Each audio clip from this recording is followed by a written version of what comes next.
Ja, hallo Freunde, willkommen zurück zu Let's Play oder Let's Read Katawa Shoujo. Letztes Mal, ja, sind wir nicht mit Emi mitgelaufen am Abend und ja, der ganze Regen und das ganze Unwetter, sagen wir mal, haben ihr doch zu schaffen gemacht. Und sie liegt jetzt doch etwas kränklich im Bett. Wohl hatte Fieber, haben wir von Doc erfahren.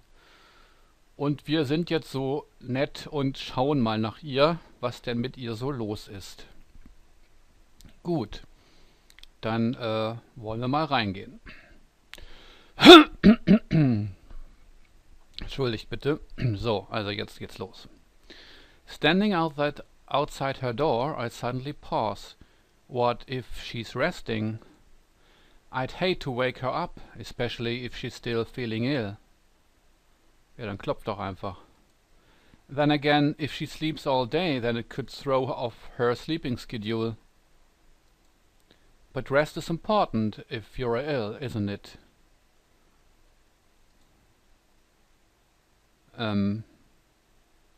Ja, sollte es zumindest sein, ne? I can't decide what to do, so I settle for standing outside the door looking like an idiot. Ja, das sollte schon irgendwas machen, ne? Entweder weggehen oder anklopfen, vermutlich. Then I hear Amy's voice from behind the door. Thanks for your concern, but I'm really okay. Is she talking to me? I see you at practice tomorrow. Guess not. Still, clearly she's not asleep, so I can knock without worry. So why this clenched feeling in my gut? I wasn't nervous about dropping by the other day, so why today? Granted, I still haven't really had time to figure out this newfound interest in Amy's well-being. I don't have a lot of experience in the matter, of course, but certainly this seems to go beyond feelings of mere friendship. Ja, so sieht's mal aus. But could I take that step? Could I even bring myself to risk what I have right now? I mean, it's enough to be friends with her, isn't it? Either way, should I just open the door and see how she's doing? That's why I came here, right? What if she's not dressed yet? The image that flashes through my mind causes my heart to skip a beat, literally. Auf der sich hier... ja. Okay. I should probably not ever think those thoughts again, not if I want to avoid a heart attack. Junge, wenn dich so ein paar Gedanken schon fast einen Herzanfall bringen, dann solltest du vielleicht sehr vorsichtig sein, ne? I suddenly realize I'm still standing in the hallway looking like an idiot. Amy still seems to be in the middle of a conversation, but I knock anyway. Hopefully she won't mind the interruption. You worry too much. Come in, the door's unlocked. So it is. I open the door and step in, which is about where my thought process comes to a grinding halt. Amy is sitting up in bed, her hair towels from a day spent asleep. I think this is the first time I've seen her without those familiar beads in her hair. Ach, das ist so niedlich. Her gym shirt and bloomers, obviously hastily pulled on before I came in, are creased and folded from less than proper storage. Her legs lay bare on the sheets.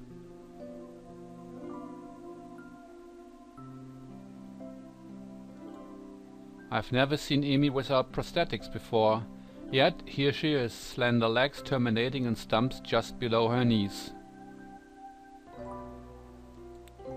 But as odd as the sight is, I find myself more captivated by everything north of the waist. It seems that Amy had finished her conversation with whoever was on the phone with her, and is now watching my reaction closely out of her one open eye as she wipes sleep from the other. Her expression, far from being embarrassed, is rather one of a surprisingly wide yawn. One perhaps appropriate from such a small mouth. A grin that for a brief moment seems almost flirtatious tugs at the corner of her mouth as she takes a sight of me in. I can do nothing but remain in a state fluctuating between fear, confusion, and not a little bit of lust. Amy hastily sweeps her hair out of her eyes, fixing it back into place before addressing me. You seem a bit caught off guard, Hisao. Ja, das kannst du wohl laut sagen. A wave of laughter erupts from her and I find myself grinning and rubbing the back of my head ruefully. Sorry, I've just never seen someone so disheveled look so attractive. Never seen you without your legs on. Never seen you look so... sorry. Amy giggles again and moves to sit up a little straighter. I'm caught up in the movements of her shirt, very nearly losing myself. I was wondering what your reaction would be. Ja. The nurse called and told me you were going to drop by, you see. Okay, hat Bescheid gesagt, das ist natürlich sehr freundlich. And I know you haven't seen me, well, you know, without legs. Ob ihr das peinlich ist? Wahrscheinlich nicht, denke ich mal. I respond in a tone of casual surprise. Oh, you don't have them on? I didn't notice. Na, schlechter Lügner. This is almost the truth. I very nearly didn't. I'm not trying to be suave or anything, mind you. Somehow I think Amy would get offended by that. Instead, she sticks her tongue out at me and chucks a pillow at my head. Ass! I deftly catch a pillow and take careful aim before throwing. Amy laughs and rolls to one side, dodging my shot. The shifting of her shirt distracting me enough so that the next thrown pillow hits me right between the eyes. Ja, ja. Man sollte sich nicht von weiblichen Reizen ablenken lassen, ne? Da ist man nämlich gleich der Gearschte, auf Deutsch gesagt. Uff! I retaliate, of course. And once I've retaliated twice, well, a war was bound to break out sooner or later. And really, when Amy appears to have far better aim than me, well, it was just a matter of time before I'd have to resort a suicidal charge. Gotcha. Heep. Oops. And once the charge was accomplished, well, of course I'd have to wrestle the pillows away from her. And with that kind of struggle, of course, we'd wind up in this sort of position.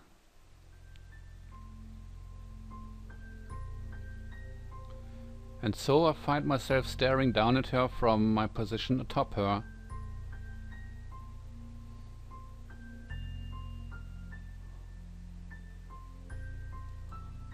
She's grinning, eyes sparkling with amusement, maybe a little sweaty now from our tussle.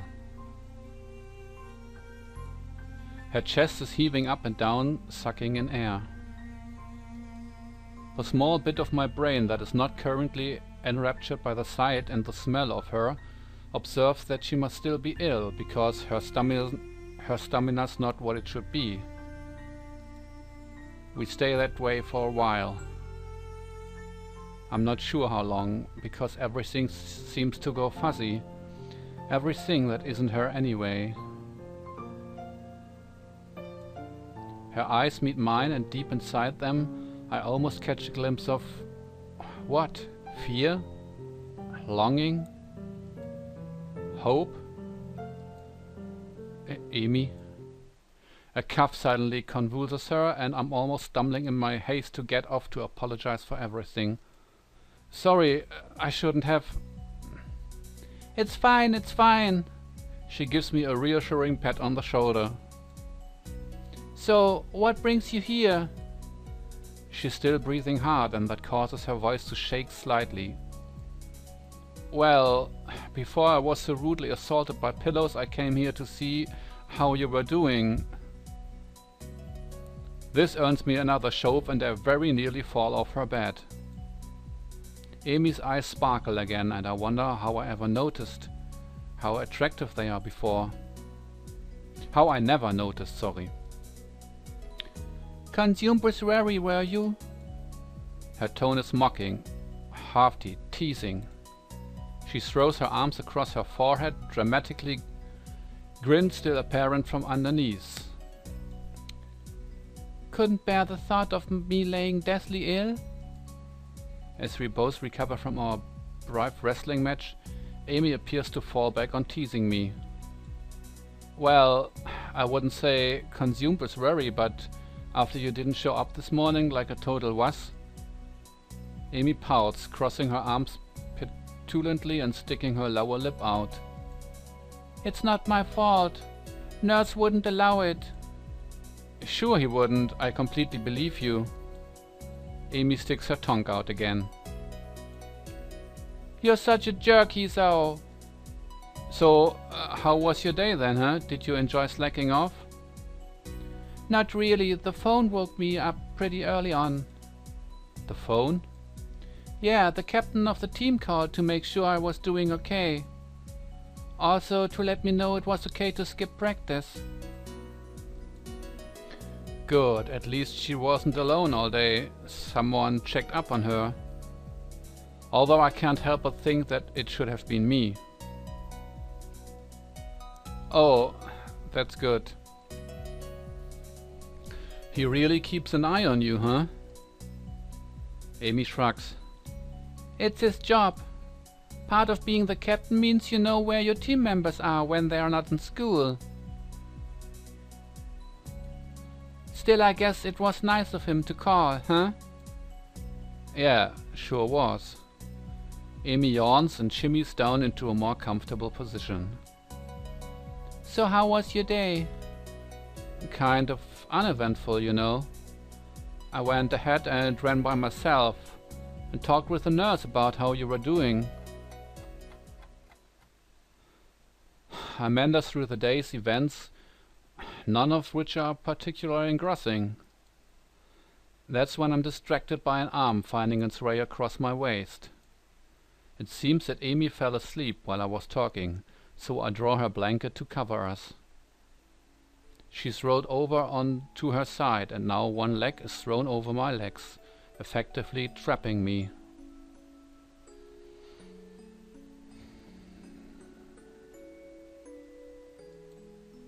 Hey. It seems a shame to wake her, but I have things to do.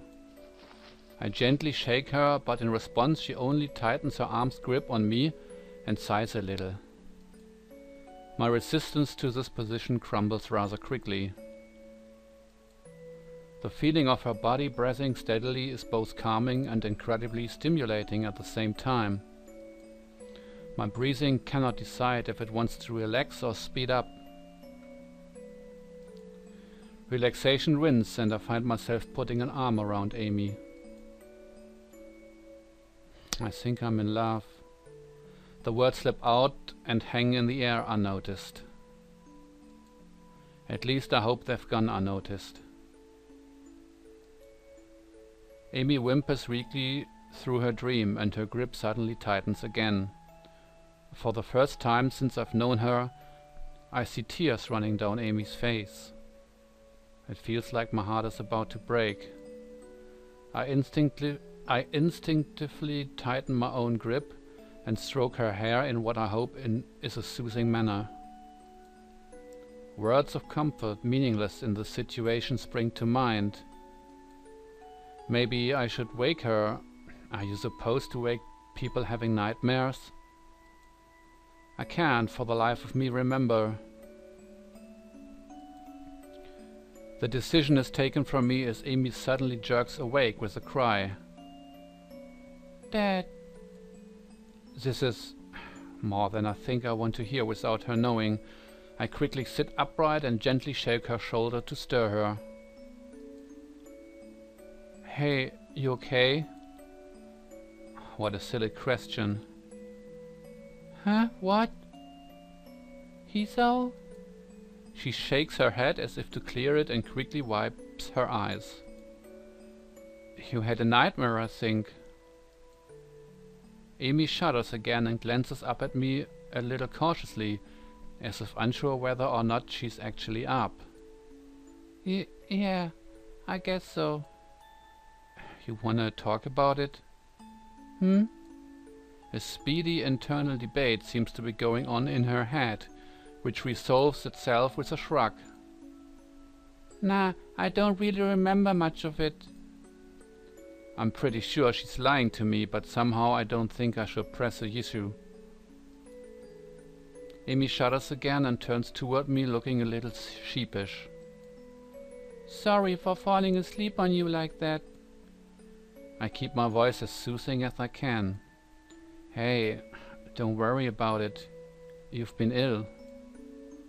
Yeah, I guess that cold medicine just made me a little drowsy. I guess so. Amy does not strike me as the sort of person who'd fall asleep at the drop of a hat. Rin may be, but Amy's far too energetic.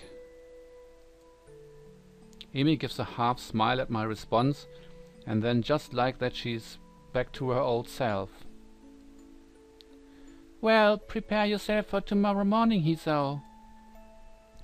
We'll have to go twice as hard to make up for today. But I went running this morning. No excuse. Oh, fine, I'll be ready for you. Amy nods satisfied. Good. I take this as my cue to exit. Well, I'd better get going, especially if I want to get enough sleep for tomorrow. I hop off the bed and head for the door. Hey, Hisao. I pivot neatly on my heel and face Amy. She opens her mouth to say something, and then, in another first, I see her falter slightly. She closes her mouth and opens it again. Thanks. For dropping by, I mean. You're kind of the first visitor I've ever had who wasn't Rin. Now, that's surprising. I would figure that Amy'd have people dropping by all the time. She's certainly popular enough, or so I thought, always talking to people in the hallways. Amy hesitates again. And thanks for staying around after well... A look of pain flits across her face. You know, it helped. She brightens back up and waves cheerily at me. See you tomorrow. Yeah, see you later. I'm just about to exit the door when something makes me turn around again. Hey, Amy. Anytime you need to talk, let me know, okay? Amy seems taken aback by this offer. Her grin gets even wider. Sure thing, Hisao. See you in the morning. I exit Amy's room with my head in a whirl. Should I have even left? Was she really okay? I want to turn around and march back down to the hallway. I want to turn around and march back down the hallway, open the door and tell her I love her, tell her I think she's beautiful, tell her that I'll be there when she needs me. I want to stay with her, to hold her close as she falls back to sleep. How many nights has she woken up like that, only to find that nobody's there? I want to be that person she can be with when that happens. It's a silly thought, I know. We don't know each other that well, do we? The whole idea, while exhilarating, also makes me feel worry. Worry, perhaps, that I'd overstep my bounds. And now to add to my troubles, it seems as if Amy herself already has an interest in someone else. This track captain of hers who seems so interested in her well-being. True, I've only seen the two of them together a few times, But that doesn't change the fact that they seem better suited to one another. There's really nothing to be done about that. I need to take my mind off to this whole situation. I've got homework to do. Maybe that will distract me.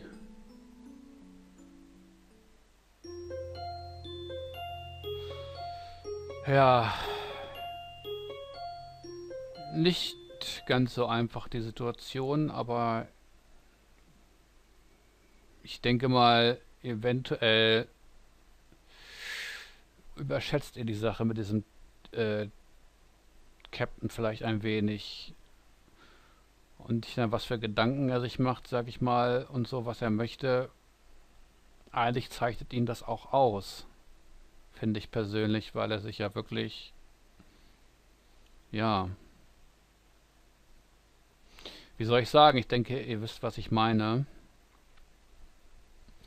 So ein kurzes bisschen machen wir jetzt hier noch. A night of restlessness has left me feeling fairly groggy this morning. The events of the previous day keep intruding upon my mind. The memory of how Amy felt against me. The memory of our wrestling match. And most bothersome, the memory of her nightmare. She was in so much pain. I can't stop wondering what it must be like for her to wake up with nobody there. The shower shocks me awake with hot water. Awake, but still worried. What will happen today? Will things just go back to normal? End of the episode, back to the status quo? There was a connection yesterday, something that nearly pushed us past the boundaries of normal friendship. Would that have been so bad? My mind goes back to the look in Amy's eyes after our pillow fight. It almost seemed like she was daring me to go on. Almost. But I can't know for sure. Anyway, the track captain's probably first in her affections. But even as I say that, my mind is already snorting derisively. I'm just looking for an excuse, a reason for everything to go wrong. Gut, dass du es selber erkennst. A reason to not try. It's not as if I've even seen the two of them together outside of track practice. And clearly he's never visited. Amy said as much herself. If they were close, surely he'd visit. Na, sehr gut erkannt, mein Freund. I'm such a wuss. I ought to just go for it anyway. Damn the consequences. That's what Amy would do, I think. Hell, I know that's what she'd do. Which is partially why I'm convinced that there's no interest on her end. She hasn't acted either. Maybe because of this track captain. It's possible she's got a bit of an unrequited crush thing going on.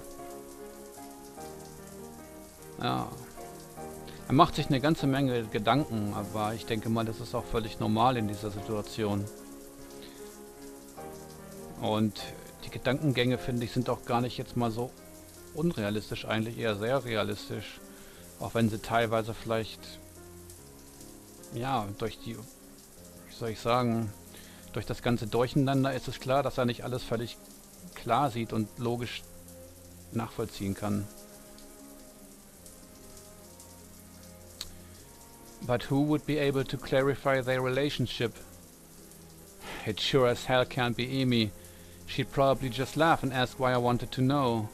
And I'm not ready to answer that yet. Rin would probably just give me some cryptic answer or something. And then with my luck she'd just ask Amy, who would ask me why I wanted to know, and I've already covered the problem. I wonder, could I get away with asking the nurse? He seems pretty protective of Amy. I'm sure he'd know if something was up. And he owes me for not letting Amy know he forgot to tell me about her being ill, so he'll keep quiet. What if he asked me why I want to know, though? I can shake him off. Just say I'm curious as a friend. He'll buy that, won't he? Na, ich glaub's ja nicht, dass er das dir so abkauft. Der weiß doch eh schon Bescheid. Of course. That's settled then. After the run, I'll talk to him while Amy's waiting outside the office. There's no sign of Amy when I arrive at the track. Is she still too ill? I decide to give her 10 minutes. I'm a little early and she was ill yesterday, so if she takes a while to show up, it shouldn't be surprising. Still, I'd hate to just waste my time, so I occupy myself by stretching and pacing back and forth anxiously. What if I went too far yesterday? What if she doesn't come because she's embarrassed? What if... You're early again, Hisao. Tja, deine ganzen Sorgen umsonst, mein Freund. Amy ist da und ja, mit ihrem üblichen Grinsen, Lächeln, wie auch immer. Ich denke mal, er muss sich gar nicht so viele Sorgen machen. Seht ihr sicher ähnlich, aber ja, wenn man halt drin steckt, sieht alles schon ganz anders aus. Ich habe ein bisschen viel kommentiert, diesen Part. Ich hoffe, es hat euch nicht gestört, aber ich konnte mir das nicht verkneifen. Ja. Ja, ich hoffe, es hat euch gefallen wieder mal. Wir sehen uns dann bei der nächsten Folge von Katawa Shoujo wieder, wenn es weitergeht mit Emi und schauen wir mal, wie es sich noch weiterentwickelt und ob er in der Lage sein wird, alles zu klären, was er zu klären hat,